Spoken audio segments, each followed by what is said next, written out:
Par le pouvoir du crâne ancestral. Point Break ou Bad Boys 2? Attrape le chat!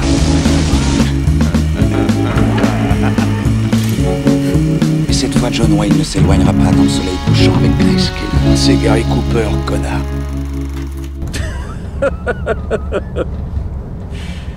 Je déconne. Mesdames et messieurs, bonsoir, bonjour, bienvenue dans ce nouvel épisode de Film Emporté. Je suis Alexandre et je serai votre hôte comme d'habitude avec Arnaud. Salut Arnaud. C'est Vex. Aujourd'hui, on va vous parler d'un film. Et pas n'importe lequel. Pas n'importe lequel, tout à fait. On Deadly Ground, dans sa version originale, Terrain miné, réalisé par Steven Seagal. Seconde équipe Seagal. Seconde équipe Seagal.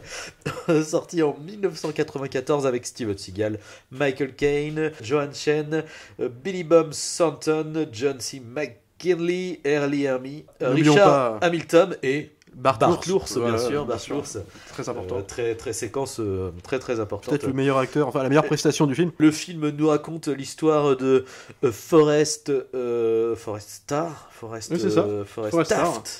Taft, t'as raison. Ouais. Expert en lutte anti-incendie de pétrole. Wow, c'est vrai que c'est exceptionnel. Et il n'est pas ancien agent de la CIA comme dans tous les Seagal. Hein, non, si en fait du coup. Il l'est déjà. Il l'est. Si. Bon, on y reviendra. On va y revenir. On y reviendra. Oui, si. Je me rappelle plus, tu vois. Donc il est. En gros, c'est le chef de la sécurité d'une agence pétrolière, Aegis. Qui est du coup dirigé par Michael Caine en toute simplicité et sobriété, j'ai envie de dire un Trump brun. Voilà, avec son postiche de l'enfer là. Avec sa coloration horrible. Et donc il vient du coup s'occuper d'un accident sur un puits de pétrole et il se rend compte que peut-être qu'il y a une petite manigance derrière tout ça et que son grand patron est peut-être un méchant pollueur qui veut récupérer de l'argent parce que c'est un méchant capitaliste. Et du coup un de ses amis se fait tuer et donc il s'embarque dans croisade, une vengeance personnelle pour sauver une tribu une tribu indienne d'Alaska pour du coup arrêter Michael Caine et sa méchante nouvelle plateforme pétrolière. Que tu pensais de ce film, Arnaud? On s'était mis d'accord pour traiter. Alors, on a fait un Seagal, hein. On a fait Undersiege quand même, qui était pour le coup loin d'être son pire, hein. Enfin, dans le sens où c'est quand même, ça fait partie du gros de sa carrière, hein. C'est sa grande époque, début années 90. Son meilleur, c'est toute proportion gardée, mais enfin, ça fait partie de son. Voilà, c'était des gros films d'action de l'époque, des gros blockbusters. À l'époque, c'était quand même un mec qui était destiné au rang de star, quoi, et qui avait été porté assez vite en plus, finalement. Donc, il avait été révélé par Nico, surtout, je crois que c'est en 88 par Andrew Davis, qui plus tard nous fera le Harrison Ford. Andrew Davis, c'est celui qui nous a fait Le Fugitif. Ah oui, entre autres, donc quand même qui étaient des bons techniciens. Nico a un très bon film pour le coup, donc il a su bien s'entourer en tout cas au début de sa carrière, avant de virer aujourd'hui dans le DTV le pire de ce qu'il peut se faire. Je crois qu'il tourne plus aujourd'hui. Oui, c'est ce que j'ai dit. Je crois pas à vérifier. Je crois pas qu'il ait une actualité encore récente. Bon, le mec a aussi 40 000 casseroles au cul, donc ce serait pas incompréhensible. Hein. Puis surtout, il a le physique qu'il a aujourd'hui, il peut plus trop traîner la patte. Pourquoi ce film? En fait, c'est juste un miracle, quoi. Là, on est quand même en train de parler de Terrain miné, donc on est vraiment réalisé par Steven Seagal, quand même. Hein. Réalisé par de Steven seconde équipe Seagal, hein, parce que je suis pas sûr que... Quand le film commence, le générique, c'est un film de Steven Seagal. C'est un film de Steven Seagal, bien sûr. On va en parler, hein, d'ailleurs. On va également parler des bonus du film qui sont prodigieux. Mais en tout cas, voilà. Donc miracle, pourquoi? Parce que c'est son film, son premier et dernier film qu'il a réalisé. C'est un giga blockbuster, hein, c'est quand même 40 millions de budget, voire 50 millions de budget, je crois. Et je crois qu'il en a rapporté 40, donc c'est un film qui s'est vraiment qui s'est pris un échec monumental. Alors, de par la presse hein, également, avec critique et 50 millions, et public. Donc, qui est quand même un sacré budget à l'époque. Hein. On s'en rend compte avec l'inflation, mais c'est un sacré budget. Donc, il était quand même vraiment. Il était starifié au possible, quoi. C'était combien Jurassic Park Jurassic Park, je crois qu'on n'était pas très loin, en 65, je crois. Ouais, enfin bon. Et puis là, pour le coup, on est à la même année, quoi. Donc, faut quand même le rappeler. Oui, non, mais sur la même échelle, miracle aussi, pourquoi? Parce que c'est porté par toute une galerie d'acteurs prestigieux, en tout cas Mais- sur le papier. Non, On mais a quand même oui, Michael Michael Caine, Caine, qui ouais, alors, à l'époque cachetonnait comme pas possible, hein. Il sortait aussi des Dents de la Mer 4, et lui-même le dira plus tard, il a accepté à peu près tout et n'importe quoi, notamment à cette époque-là, début 90, il se faisait construire une villa, et en fait, hein, il avait besoin de thunes, hein, basiquement, c'est comme ça qu'il lui en parlait. Et il a même dit plus tard, et là c'est un peu, c'est un peu connard de sa part, mais il a quand même dit plus tard qu'en fait, à cette époque-là, il acceptait tout et n'importe quoi, au point même de tourner avec Steven Seagal dans des films. Bon, je sais pas si c'est très bon joueur, en même temps, Steven Seagal n'a pas la réputation d'être quelqu'un de très aimable sur les plateaux. Il a plutôt une explique réputation d'être un gros con. Ouais. Et voilà, on va en parler aussi. Mais du coup, voilà, donc en fait, Earl Armey, quoi. Earl Armey qui joue dedans, qui fait dans la galerie de méchants, qui est quand même le mec qui était sergent instructeur de Full Metal Jacket, et surtout, alors moi, surtout ce rôle-là, mais il a joué aussi dans le remake de Massacre à la tronçonneuse, il faisait, il faisait le shérif, le père hein, de la famille des Psycho, et il était incroyable dedans. Et du coup, c'est un mec qui. Puis pas mal de second rôles un peu, ou d'acteurs de qu'on a séries vu un télé, peu partout, de bien sûr, complètement, de bons acteurs, quoi. Complètement. Notamment des mecs comme John McGinley, Ouais. là, qu'on a vu dans tous les trucs, les actionneurs. Et qui me semble, c'est dans Scrubs, je crois, la série Scrubs. Ouais, alors j'ai pas regardé pour le coup, mais effectivement, il joue dedans. Enfin voilà, t'as même Bart l'ours. Alors Bart l'ours, on en rigolait pour que basiquement, c'est un ours qui a été utilisé sur plein de tournages, et notamment l'ours de Jean-Jacques Hano. Donc voilà, c'était un ours connu qui est mort il y a pas très longtemps. Il y a pas très longtemps, c'est en 2000 Ouais, 2000. Ouais. Donc on n'a pas retrouvé beaucoup d'interviews de Bart l'ours. Non, c'est vrai, c'est dommage. Très sympa. Et du coup, voilà, alors, aussi, donc... En même temps, il est pas beaucoup dans le film non plus. Non plus, non, effectivement. Mais une scène mémorable. Et du coup, en fait, tous ces acteurs délivrent des prestations monumentales. Alors, ils sont pas aidés par des dialogues au cordeau. Ils sont pas aidés par grand-chose. Et surtout, là où c'est aussi marrant, c'est que le film est porté pour le coup. T'as des moyens, donc, comme on dit, t'as des vrais décors, des vraies explosions. C'est plutôt pas dégueulasse. T'as une musique de Palais Doris. Ouais. Doris, donc, qui est le mec qui a fait la musique de Conan, qui est juste un... Mais il y a des morceaux qui sont pas... Non, la musique est plutôt bien. En fait, ça a de l'allure, ça a de la gueule. Simplement, ce qui se passe dedans est pas possible. En fait, on est sur un truc négo trip de Steven Seagal qui va sauver l'Alaska à coup de leçons de morale envers les manias du pétrole et compagnie. En fait, les tribus c'est un indiennes, discours écologique. tribus indiennes au sens large du terme. Du c'est coup, ça. Là, on est sur du. Alors, bon, il disait Eskimo quand même des fois, mais bon, on sait pas trop. Puis lui est habillé avec une veste indienne, genre achetée au Walmart du coin. Puis quoi, des en fait, Esquimaux campés par moments par des acteurs chinois. Donc faut aussi s'adapter, hein, mais bon, c'est la même chose. Voilà. Donc, mais c'est rigolo parce qu'en fait, c'est exotique, voilà. Le film est traversé par des fautes de goût constantes qui font que l'allure qu'il peut avoir de manière générale, formellement, enfin genre c'est pas très bien filmé, mais il y a des décors, il y a de la gueule. Non, mais il y a des plans larges, il y a des plans il y a des mouvements de grue, t'en auras plus jamais dans les films de Seagal. Il y a des trucs qui fonctionnent, quoi, mais... Aujourd'hui, ça en fait un nanar, et ça fait les bonnes pages des trucs genre Nanarland, parce que les répliques du film sont juste stratosphériques. C'est incroyable, dont la plus connue avec... on n'a pas affaire à l'élève, mais au professeur. Il peut pisser dans son bocal, je sais plus, alors c'est Earl Armey qui l'a dit. Non, c'est quoi, c'est un mec qui est prêt à boire un bidon d'essence pour pisser sur ton feu de camp.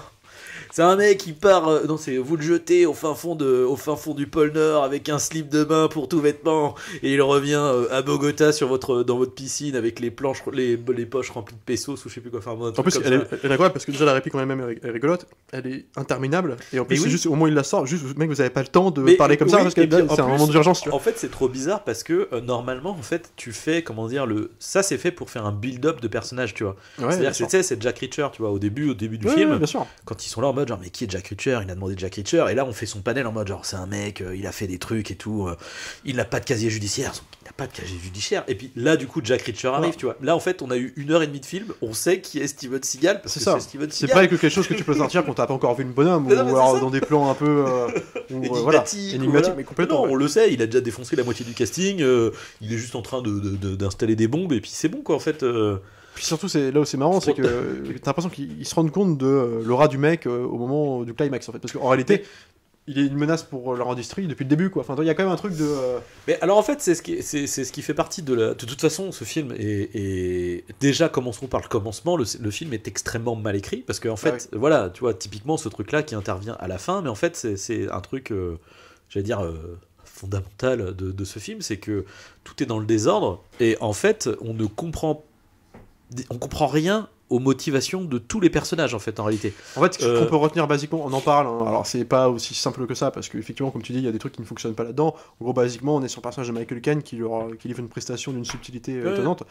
Bon, qui cachetonne hein, comme pas possible, qui lui en gros est un mania du pétrole, qui en fait cabotine très légèrement également. Ouvre des raffineries qui ont pour conséquence du fait de que faire il y a des pièces défectueuses, de créer des catastrophes. Alors, lui, ça va leur apporter de la thune, mais en même temps, il va déverser des déchets dégueulasses, peut créer des marées noires, enfin, voilà. En gros, l'idée, c'est ça. Et en même temps, Mais son ça n'a pas de fonctionnement sens, même, en ça fait. n'a pas de Ça n'a- sens. ça n'a aucun Mais sens. on va dire que je pense que c'est simplifié au possible, de façon à ce qu'on y croive, même si c'est pas c'est possible. vraiment fait pour qu'on comprenne que c'est le méchant, quoi. C'est le méchant, et le mec le joue comme un espèce de méchant, mais tout le temps. Enfin, là, Ouais. c'est ça, ou c'est pas subtil, ou c'est pato. Et il y a même des moments où ça en devient des gimmicks de montage et de scènes de comédie, mais alors que c'est full premier degré. Ah et ouais, justement, bien la scène où ils font une publicité, tu vois, parce que justement, il vient d'avoir un accident, donc il est là en mode, oui, les caribous d'Alaska et les je sais plus quels oiseaux. Voilà, pâtissent voilà, mais donc du coup nous on est là pour les protéger et tout. Ouais. Et puis ça coupe et puis oh mais dégagez-moi cet animal et tout, ça pue et tout. Enfin tu sais là tu fais Non, genre mais mais c'est ça qui me fait penser. Il me fait penser en fait au méchant. Il est écrit comme le méchant de la Loula Cuisse, quoi. oui, C'est, mais oui, mais il me ressemble c'est presque un peu. Julien Guemard, donc c'est Jacques Tricatel. Et avec le merde, Ouais. la teinture Avec brune. ou le postiche, hein, Ouais, on peut ouais, carrément ouais. aller jusqu'à là, parce que mais c'est ce mec-là, c'est Oui, une oui, espèce c'est vrai. d'industriel, Complètement. mais qui est C'est méchant Tricatel. jusqu'au bout, quoi, tu Ouais, vois, ouais, et c'est puis dans une Tricatel espèce du pétrole. d'industrie complètement caricaturale, Ouais. avec entouré de caricatures sur pattes, quoi, Ah tu vois, ouais, toute tous. la galerie de méchants est ridicule. Et Tout pourtant, ça, attends, il y a des punchlines quand même très cyniques, full capitaliste. Parce que oui, la critique du capitaliste est très subtile dans ce film. Qu'à un moment donné, ils doivent dire oui, non mais bon, en gros, enfin, faut quand même faire avec l'État et avec oui, non mais l'Alaska, de toute façon, c'est pas vraiment un pays, c'est nous qui l'avons acheté ou un truc comme ça. Enfin, Ouais, tu sais, bien t'as sûr. des trucs. et puis surtout, et même caricature jusque dans le rapport qu'entretient. Tu fais, mais l'Alaska appartient aux États-Unis en fait, il me semble. Hein, je crois Non que- mais clairement, mais c'est du caricatural dans le rapport, même C'est jusque pas une- dans le rapport qu'entretient Michael Caine, son personnage avec les médias, quoi. Enfin, la façon dont il traite les journalistes au début, tu fais mais c'est pas possible, qu'on a l'impression d'être dans Independence Day. Enfin, tu vois, il y a un truc.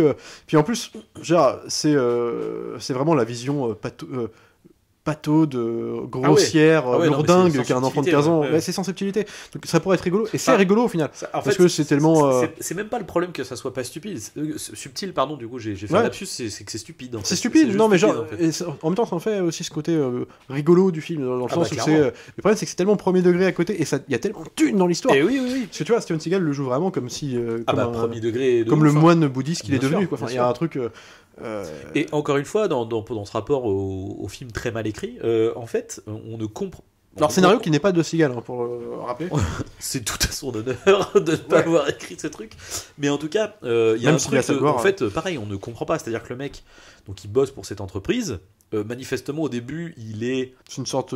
un peu proche quand même du patron, Ouais. tout en ayant une défiance. Enfin, il y a une espèce de relation qui est très Et bizarre. surtout, on apprend dans leur dialogue à eux deux, après coup, qu'ils ont un passif, ils ont vécu pas mal de choses Oui, ensemble. parce que l'autre est là, genre, ouais, quand on allait voir les putes complications. de Singapour ou je sais Ouais, plus quoi, ouais, là, enfin, mais- c'est là, tu mais fais en genre, fait, autant qu'est-ce que c'est que cette. d'anecdotes qui rendent le personnage pas sympathique, quoi. Mais en plus, Et en oui. plus, qui crée une espèce de connivence avec le méchant. En fait, le mec, ça fait Et- juste 20 ans qu'il bosse pour lui, Mais il s'est oui. jamais rendu compte des supercheries Et possibles. oui, et sauf que du coup, Ouais. Twist, qui Ouais. sont en adéquation, c'est que juste avant la fameuse tirade de les merdes du bidon d'essence et du feu de camp là, Ouais. et du pipi, t'as du coup la révélation Au de, moment, ça. en fait, c'est un ancien de la CIA, c'est-à-dire que c'est vraiment le mec, le gouvernement l'appelait, Ça, je me parce rappelle que plus. c'est ça où dans Pour- la réplique, pour les- c'est pour genre, intervenir on sur, l'appelle ouais. quand on a pu quand on ne sait plus quoi faire, quoi.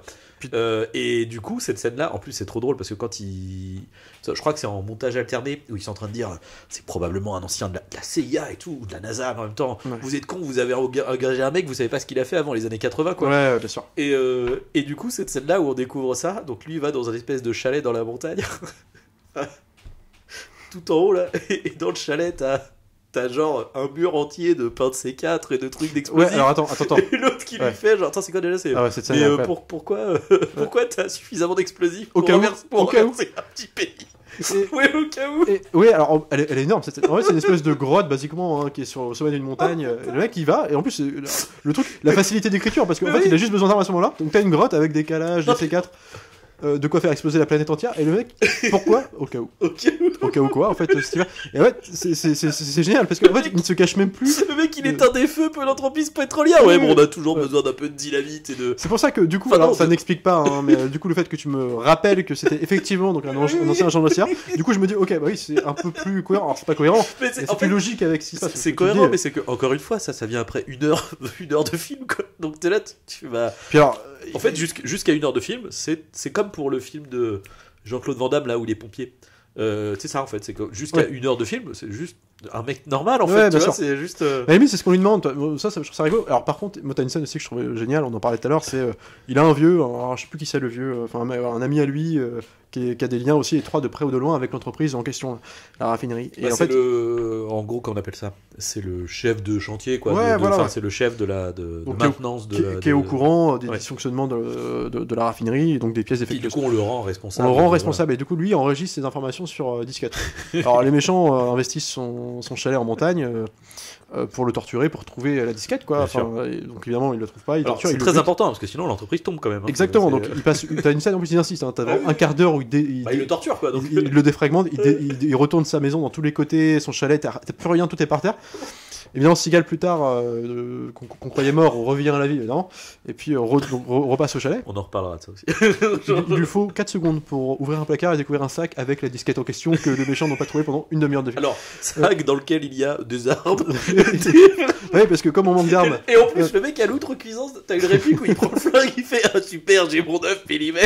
donc un sac avec des armes, rappelons que le vieux en question n'est juste un agent de maintenance en quelque part. Enfin, donc c'est rigolo, tu te dis, bon, bah, c'est Rambo 2, quoi. Il sort. Alors bon, après les États-Unis, les armes, tout ça, voilà, on va dire que c'est relativement bon. Mais en voilà. plus, t'as l'impression que le film lui-même en a conscience et qu'ils savent pas comment expliquer. En fait, Ah, mais oui. il s'auto-flagelle. En fait, genre le réplique de la nana qui fait mais juste pourquoi tu peux juste faire exploser tout un pays en fait parce que au cas où, Parce que. pourquoi pas. Bah parce qu'il faut faire avancer l'histoire, ma chérie. Oh putain. Donc c'est plutôt rigolo. Alors moi je compare souvent ces films aux versions un peu pauvres. Alors si c'était, je sais pas si c'était d'une qualité louable. Walker Texas Ranger, c'est le versant indien de Walker Texas Ranger avec tout le côté mystique qu'on en apprend. fait, c'est ça, c'est que le traitement de la mystique et de la spiritualité, effectivement, est du niveau de Walker Texas Ranger qui regarde au loin l'aigle voler C'est ça. et qui a son pote indien qui lui sort des Une espèce de mantras, enfin bon, Ouais. que religieux oui, bizarre. tout à fait. Mais alors, qui pourrait faire penser, tu l'as rappelé tout à l'heure, à des films comme Avatar. Bah, c'est quand même. Enfin. En fait, ce qui est. De toute façon, encore une fois, c'est juste que c'est très très mal écrit. Non, parce c'est que ça pourrait marcher initialement sur le papier. Mais en fait, c'est ça, sur le papier, ça pourrait marcher. Parce que tu as un personnage qui a une sorte d'arc de rédemption, manifestement. Il a fait des choses qu'au début on place. Où le truc, le mec, il est en mode ouais, mais en fait, tu dis de moi que maintenant je suis devenu un connard, mais en fait, je te corrige. Je l'ai toujours été, en fait. Donc, tu sais, t'as ce truc de ce mec, il a fait des trucs qui sont pas bien. Et donc, oui, le fait de. Voilà, donc il se fait. Et en plus, il a conscience d'accompagner un connard. Il y a même un moment donné où, de manière cynique, il lui dit l'autre, il fait ouais, t'as changé, t'es prêt à vendre ton. Ouais, bah pour $350 000, franchement, je me tape qui tu veux, tu vois, je m'en fous, quoi. Donc, oui, après, du coup, au contact de la tribu, truc chamanique, Ouais.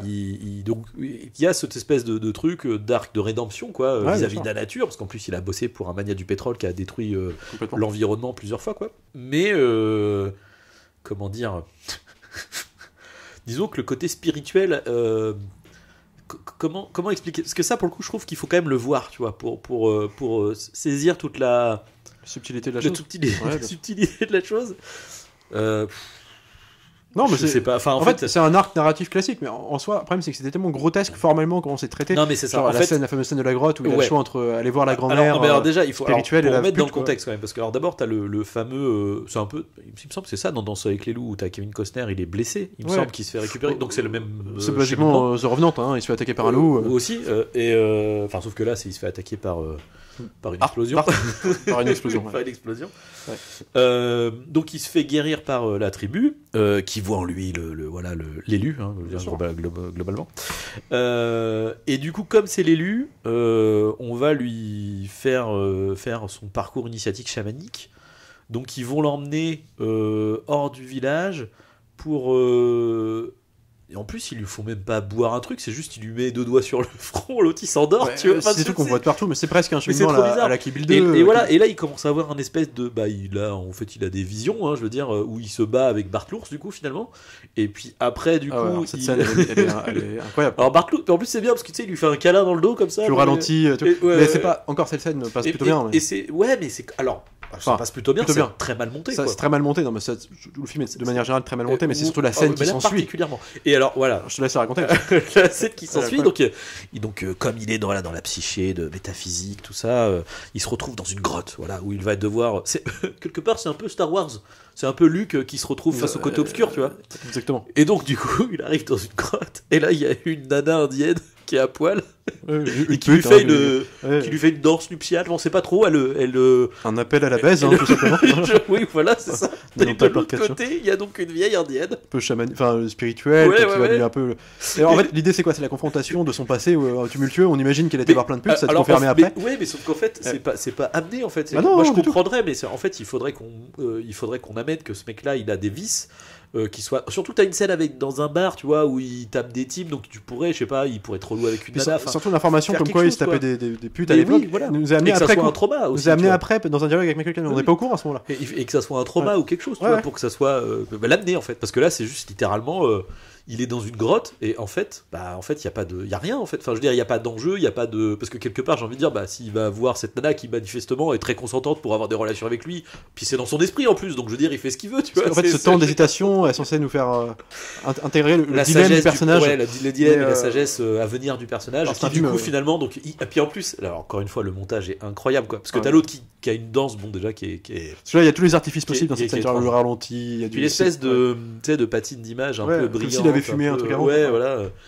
Et donc bref, et donc du coup il hésite longuement, tu vois, avec tu sais où il met ses mains comme ça, qui en mode il prie, tu vois, en mode oh mon dieu, que vais-je faire et tout, le dilemme. Un de ces gimmicks qui. Voilà. Et là cut, puis il discute avec la vieille. Ouais, alors c'est un film très personnel mais pas autobiographique, parce que rappelons que Steven a quand même des casseroles au cul depuis 30 ans, que potentiellement il se tape des putes de 17 ans. Disons qu'il aime bien les femmes d'Europe de l'Est. Voilà, c'est ça. Le mec, puis alors il y a eu beaucoup de casseroles. Je sais pas où c'en est d'ailleurs aujourd'hui, mais le mec est exilé. Enfin là, tu le vois plus. Je suis pas sûr qu'il soit exilé, mais par contre. Non, mais au sens, on le voit plus. En tout cas, exilé des plateaux de cinéma. Alors, cinéma depuis longtemps, mais en 2019, avant le Covid. Le Covid a tué Seagal. Enfin, les films de Seagal. Et voilà, on en parlait avant. On se renseignait un peu sur lui. Enfin, c'est connu. Il a serré la main de mecs comme Poutine. Il a son visa russe. Lui aussi est un qu'on appelle ça un compatriote de Gérard Depardieu. Ouais. D'ailleurs, il a pris du poids aussi, Seagal. Puis maintenant, il a un postiche. Enfin, genre, le mec, ça fait 35 ans qu'il a. Plus les années passent, plus il a des cheveux. En même temps. Mais bon.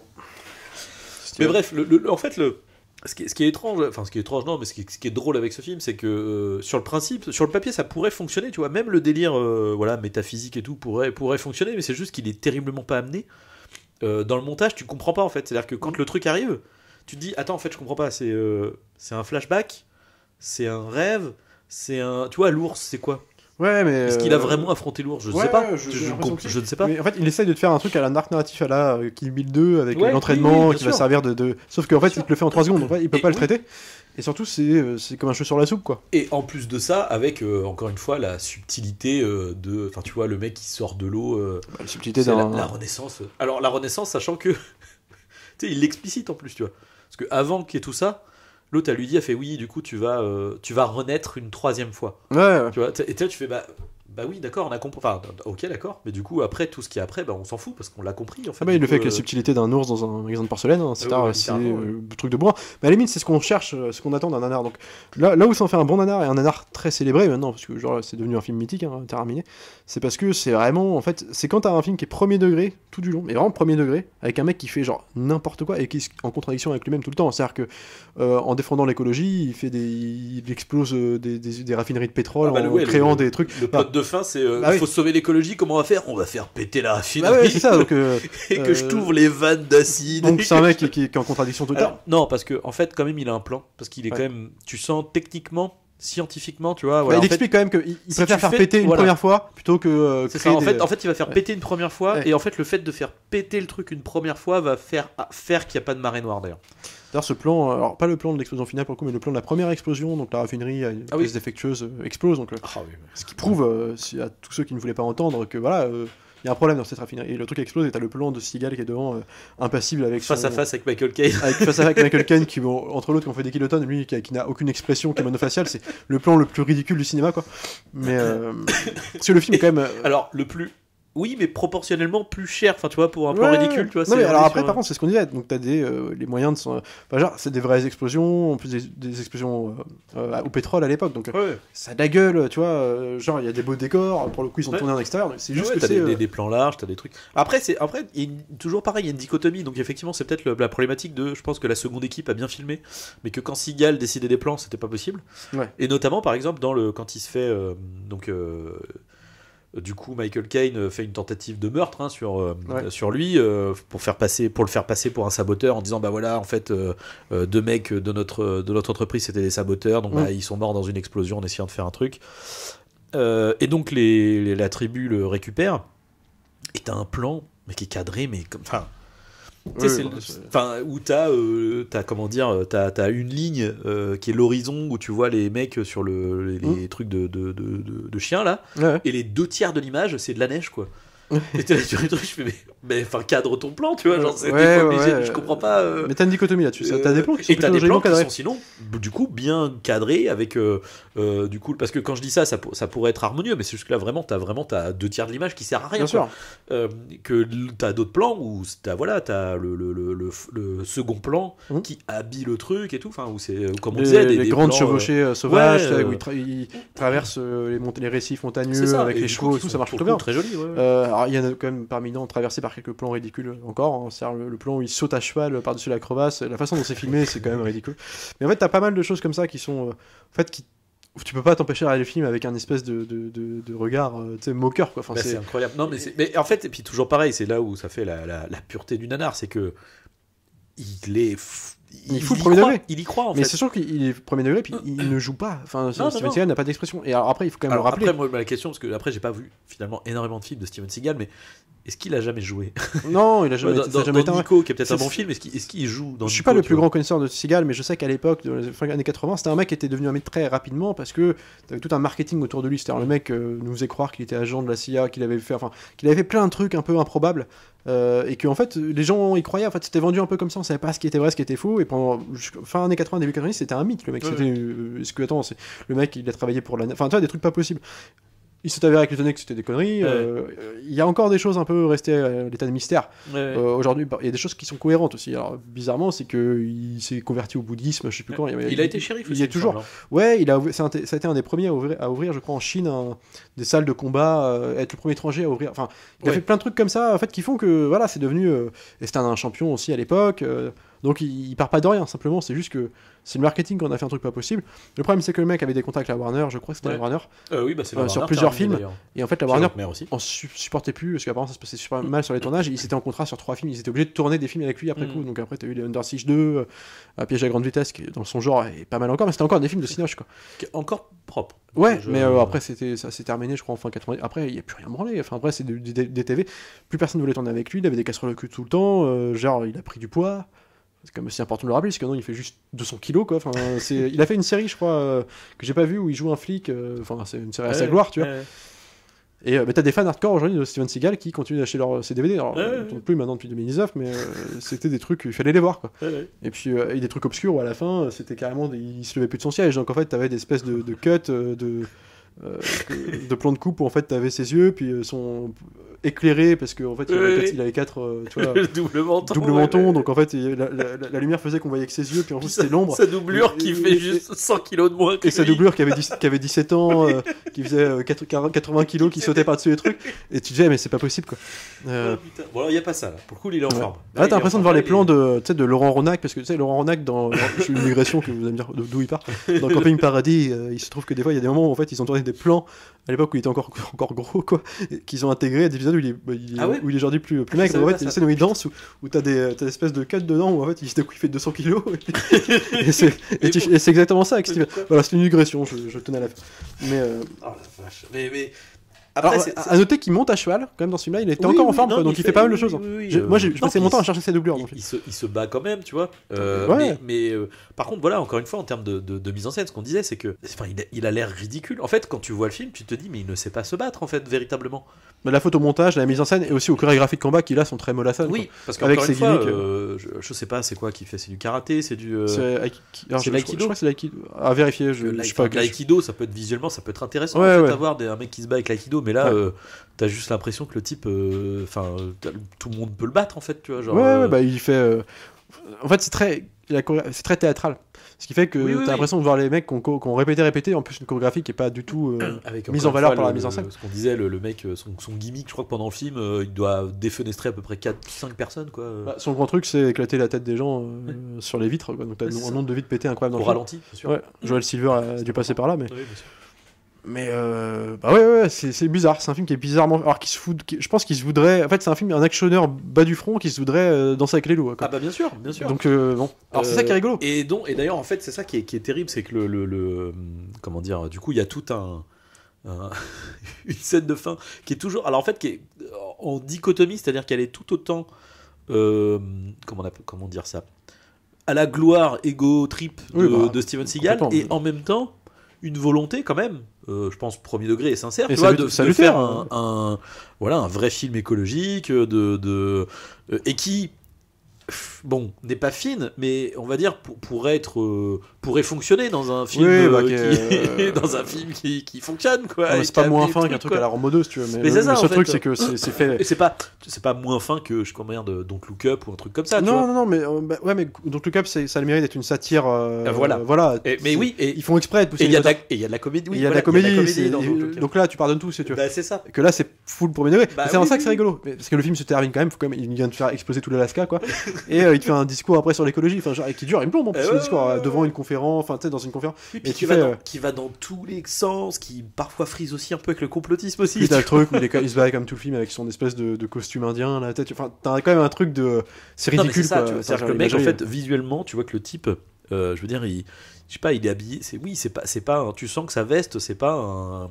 Comment on appelle ça ? C'est pas un vrai truc traditionnel indien. Puis qu'un Sting de merde. Le casting de ces tribus-là sont quand même majoritairement tenus par des Chinois. Donc c'est quand même. Alors ça dépend parce que j'ai quand même l'impression que quand il est recueilli par la tribu, j'ai l'impression que dans la tribu il y a quand même des. Enfin en tout cas là pour le coup je trouve que c'est bien fait. Alors est-ce que c'est tout factice ? Est-ce que c'est vraiment ils ont fait appel à des. Non, je pense qu'il y a quand même du vrai. C'est sûr. Mais oui, par contre, s'il faut des gens qui parlent. Tu sens que ça fait carton-pâte, c'est pas le dernier des Mohicans, quoi. Enfin, il y a quand même un truc. Ah bah non, bien sûr. Non, après, je dis Walker, c'est qu'il y a aussi ce versant-là, quoi. Même ce côté, tu vois bien que c'est bizarre. Tu vois que tu crois pas à leur univers. Enfin, tu vois, t'as l'impression d'être dans un espèce de truc qui est cantonné à un village de 10 mètres carrés. Bien et sûr, puis, c'est très particulier. Mais par contre, il met en valeur l'Alaska. Il y a des super panoramas dans le film, donc ça reste aussi agréable. C'est pas du tout un nanar, c'est un nanar rigolo déjà, un vrai nanar, mais il est plutôt agréable à regarder. Enfin, tu vois, c'est pas simplement, il faut se taper des prestations pas possibles, des dialogues encore pires. Mais c'est ça qui est bien, Mais qui des scènes incroyables. Moi, je me remets toujours pas du silencieux fabriqué avec une bouteille de Coca-Cola. Au début, en plus. Quand je vois la scène arriver, je comprends pas ce qu'il fait. Il prend une grosse bouteille, genre de 2 litres, de 3 litres là, genre le Magnum de Coca, il la vide. Je fais, ouais, ok, je fais, il va faire quoi ? C'est un truc chimique, il veut faire une bombe, un explosion. Et là, je le vois scotcher le truc. Au flingue, je fais, mais c'est quoi ce truc ? Le film a un côté Walker matinée de MacGyver. Ouais, mais en nul, quoi. En nul, qui aurait matiné aussi de Danser avec les loups, mais fait par un manchot, quoi. Oui. Ouais. Mais, et puis, tu vois, je trouve ce truc-là, justement, le côté MacGyver et le côté, tu vois, où il explique que, c'est un spécialiste des explosifs. Ça rappelle sympathique, quoi. Qui sait ce qu'il fait. Et en fait, tu sens, ça va encore avec l'ego trip. De Steven Seagal, mais aussi avec sa stupidité, c'est-à-dire qu'en fait le mec n'a aucune idée de ce qu'il fait, il ne sait pas de quoi il parle. Et par exemple, t'as un moment donné où quand il va saboter le truc, tu sais, il appuie sur plein de boutons en mode genre. Et tu sens que l'idée c'est de faire un truc genre le mec sait ce qu'il fait, donc il appuie sur plein de boutons pour tout foutre en l'air. Sauf que visuellement, ça donne juste un mec qui appuie sur tout en mode. Puis en plus il appuie sur des trucs, t'as des LED qui s'allument pas et tout. Enfin, moi j'aime bien, on est quand même au cœur d'une raffinerie avec des trucs, des espèces de trucs nucléaires de partout. Le mec ça tire des coups de feu à tout va, enfin ça c'est rigolo quoi. Mais bon, c'est la contradiction éternelle du personnage. Mais après, il y a cette récompense, tu vois, il y a ce climax, il y a un crescendo quand même. La fin, un espèce de climax qui est généreux dans les explosions, l'exécution du méchant qui est plutôt sympathique aussi. Ouais, puis dans la violence du truc aussi, tu vois. Et c'est très vénère, donc c'est encore très violent. La secrétaire, tu vois, qui se fait, qui ne sait pas conduire en fait, c'est juste que je pense qu'elle a jamais conduit. Ils insistent les plombs sur l'explosion de sa gueule et tout. Et ouais, c'est ça, où elle a la gueule en sang. Alors après, on n'est pas encore au niveau de Justice Sauvage et de tous ces films-là qui sont, alors pour le coup, son gimmick sera qu'il cassera des bras en permanence, mais en gros plan et dégueulasse, des trucs pas possible. Parce que c'est hardcore les films de Steven, mais donc là c'est hardcore aussi, mais dans un truc beaucoup plus blockbuster entre guillemets. Grand public. Grand public, mais qui avait de la gueule. Je veux dire, ça. C'était des vrais blockbusters quoi, à l'époque, tu as 50 millions, c'est pas rien, tu vois. Et c'est pas le film encore qui entraînera sa chute, mais ça viendra progressivement. En 94, il fera pas grand chose après en termes de film de cinéma. Je crois qu'il y aura, le Under Siege 2, Piège en grande vitesse, qui était déjà. C'est après Terra Miné. Je crois que c'est après coup. Et après, ouais, parce que le premier Interstellar 93. T'as raison, ouais. Et après, je me demande s'il y a l'ombre blanche. Et encore, je suis pas sûr que ce soit sorti au ciné. Il y a un film aussi où putain, Mission avec Tommy Lee Jones où il joue juste un général. Si, Ultime Décision. Où un général qui se fait buter. Et alors, le premier film, le seul film, je crois, où Steven Seagal meurt. Il joue c'est avec qui? C'est avec Tommy Lee Jones, non? C'est pas ça? Où il y a une. Ultime Décision, c'est avec Kurt Russell. Ah, Kurt Russell, oui, tout à fait. Et en fait, il meurt accroché à un avion et on le voit pas. Et en fait, c'était la surprise parce qu'il ne meurt jamais. Steven Seagal dans les films. Et d'ailleurs, lui ne veut pas. C'est un peu un Chuck Norris, quoi. Et ouais, il paraît qu'il est très compliqué là-dessus. Bah, du coup, c'était que des films à sa gloire. Et là, il meurt effectivement. Mais c'était un espèce de quatrième rôle dans le film. Hein. C'était pas un film que je trouve balourd aussi, qui est un peu chiant, mais qui est de meilleure tenue que. Enfin, c'est film du dimanche soir par excellence, voilà, qui se dans la veine d'un Air Force One, tu vois. Exactement. C'est pas le meilleur, mais ça se regarde bien. Film du dimanche soir, exactement. Puis je trouve, quand tu vois Kurt Russell en actionneur un peu brut comme ça, oui, ça nous a permis aussi de voir Kurt Russell dans un film d'action contemporain. C'est pas New York 97, quoi. Mais, ouais. Mais en tout cas, par contre, il y a quand même un truc que je comprends pas moi avec ce mec, c'est que parce que quand même, tu vois, il est techniquement mis sur la même ligne que des Jean-Claude Van Damme, que des mais même quelque part, Stallone, je veux dire, c'est. Et bénéficie pas du capital sympathie, parce qu'en fait, lui, c'est un connard, ça a toujours été avéré. Ouais, mais au-delà de ça, les gens sont fascinés même par son... en qualité de tout, de film, même d'acting, tu vois. Enfin, on va dire que Jean-Claude Van Damme, il cabotine à mort, mais au moins, tu vois ce que je veux dire, ça, tu vois, parce que lui, il joue pas, quoi. Mais il joue pas, mais ça a fait illusion, ça a pas fait illusion très longtemps. Je veux dire, il joue pas, et puis, enfin, tu vois, alors encore une fois, Jean-Claude Van Damme, peut-être qu'il sait pas vraiment se battre, mais en tout cas visuellement on voit qu'il sait. Ouais, mais en fait c'est que lui ça a donné un style. Il avait un style propre à lui aussi dont on se moque aisément aujourd'hui, mais c'était un style, c'était ultra vénère. Et puis c'était des polars un peu hardball des fins années 80, début 90 qui étaient hyper sympas. Là en fait il s'est perdu en faisant des gros blockbusters comme ça qui sont ridicules. Mais tu regardes Nico, de Justice Sauvage, on peut y trouver un certain plaisir. C'est des trucs qui sont hardcore quoi. Mais vénère, gratuit, d'un machisme exacerbé. En fait il y a un côté je pense de mélancolie de cette époque-là. D'où l'indienne qui a faim de cigale, du coup. Bah voilà. Non mais je veux dire, faut quand même pas oublier que dans le Under Siege, il y a quand même une nana à poil qui sort de. Mais oui, c'est vrai, j'ai oublié. Alors évidemment, c'est une prostituée, mais qui quand même s'amourage de lui assez facilement. C'est une stripteaseuse, c'est pas une prostituée, je crois. Non, c'est une stripteaseuse. Ouais, qui est embauchée pour l'adversaire. Enfin bon, tous ces films, t'as toujours une nana, alors même quand il fait 400 kilos, qui va sur la bombasse du quartier, qui vient le séduire, parce qu'elle peut pas rester à ses charmes ravageurs. Le problème, c'est qu'elles sont pas toutes 18 ans, mais ça, c'est encore autre chose. Mais après, bon, franchement, ça non, ça reste agréable à regarder. En vrai, c'est une petite Mélanie Proust du nanar. Ouais. Faut quand même. Il est connu maintenant. Enfin, il y a beaucoup de gens. Voilà, dans le secteur du nanar, c'est un sacré nanar, quoi. Tu vois, on peut pas le renier, quoi. Donc voilà. Enfin, moi, je le conseille quand même. Ouais. C'était notre retour sur Terrain Miné. De Steven, seconde équipe Seagal. N'hésitez pas, si vous êtes friand de ce genre de petites pépites, ne vous privez pas. Et ben ce sera tout, on se retrouve la prochaine fois pour un autre film. Salut à tous, salut Arnaud. Salut Alex.